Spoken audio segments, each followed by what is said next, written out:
Good time of the day, everyone. This is Elman speaking. Today, Sunday, 19th of June, it's Father's Day. Congratulations to all fathers and soon to be or candidate fathers as well. Some of my friends are not fathers yet. They're planning though, at least as far as I'm concerned. I wanted to record something small, maybe for myself in the future to compare my notes as in 4 days, my son is going to be 1 month old as well. I wanted to put down a few notes and talk about it. What has changed in my life in the past 1 month, in our lives, because a big credit goes to my wife that she's been doing most of the job and I'm only doing the support that I can. At the moment, I'm on parental leave, thanks to my company that provided a benefit like this. I can stay with my son and with my wife in the first few weeks. The changes are huge, I would say. I divided into a few categories. First, change into daily routines. My social network probably know very well that how committed I am to my routines, especially in the morning, waking up, stretching, taking cold shower with the coffee or tea, listening to something positive and all. And I have like a couple of them during the day or during the week. Now everything needs to be adjusted to little marekali. That's how I called my son. I need to adjust my routines based on his crying times, quote unquote. He probably wakes up around the same time, and every 2 hours and a half, 3 hours, he needs to eat. This is one big change, and it goes the same to any time of the day. If I would be outside, if we would be on trip or anywhere, you need to adjust everything that there is another human being next to you, which requires special assistance at the moment.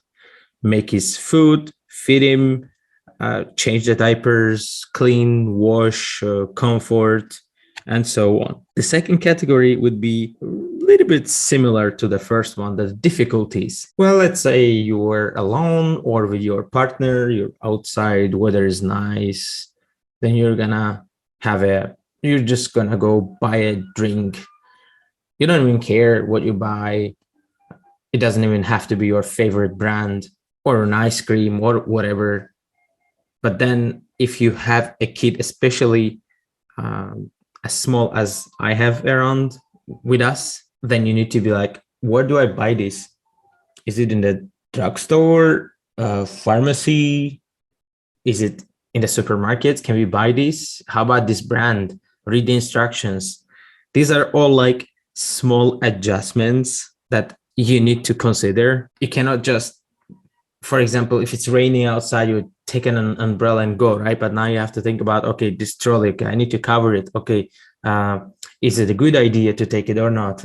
Do I go this way? This way. I used to walk on this path, but now I cannot do because that doesn't have a trolley path. So I need to bypass it and go, oh my God, I started to walk so slower. These are the small things that are new changes. It's harder than learning a new habit. I'm a big fan of learning new habits. This one is even harder because you cannot even predict it. You don't have all data in advance. So like every time new. And from what I hear, every other month is going to be bringing something new. Yeah, I am a fan of lifelong learning and all.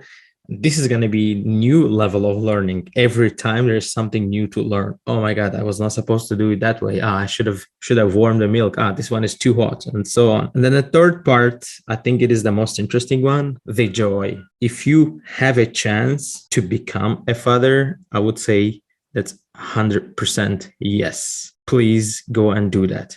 Of course, like I said at the beginning, I have friends who want to become a father, but they don't have any candidate yet. Or there might be people with the difficulties, or let's say the problems that they cannot be a father. Then adoption might be an option, because the joy of it worth a lot. I cannot explain, especially if it is, I don't have an adopted kid, so I cannot really tell. My friend always talks about this. It's like a buddy from your own body. He expresses it in my native language. Indeed, you feel like there is some part of you right in front of you and it's growing. And the bigger it gets, more fun it will be and more difficult to handle. I used to teach kids soccer. That's how I know it. It's an incredible feeling. One last thing, a bit emotional here. I'm 34 years old and I've been living outside of my home already more than 10 years. What I miss most in my life is the time that I did not spend with my parents, especially my dad. I spent a lot of time with my mom. Uh, he's a fun guy. I miss our times playing football together or walking. I got him into walking, and now he walks by the sea and listens to podcasts or music. And when we are there, I continue this habit and support him in that. And we walk together and talk. I used to work for him in summers when I was even in high school, even earlier ages. He taught me how to count money and how to be always on the positive side of the money. Thanks to him, I got my finances under control at the moment. We spent some time, but I miss that we did not spend a lot. So if you have your parents next to you, utilize it, spend time with them, because when the time comes that you cannot spend, you're going to be regretting just as I am regretting now. So I will hopefully understand and acknowledge this message, and I will spend as much time as possible with my son. Turns out that small dude, he loves walking as well, on trolley or on this kangaroo wear. I'm not even sure if it's a word. That's how I Google it. Kangaroo wear. I put him there. We walk outside and he loves it. He's basically there. And sometimes we have to stop and I'll feed him and then we continue. He's so quiet and I can feel this connection. Somehow I have a feeling that he understands me as well. Not quite the work walk. I'm an active person. I love walking.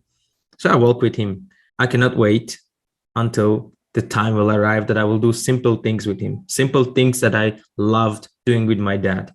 Sitting there, just enjoying a drink or ice cream, going for a walk, going to swim, traveling somewhere. My dad loves talking about politics. I hope I'm not going to be talking to my son about politics because I hate it. About football, he loves football. I love football.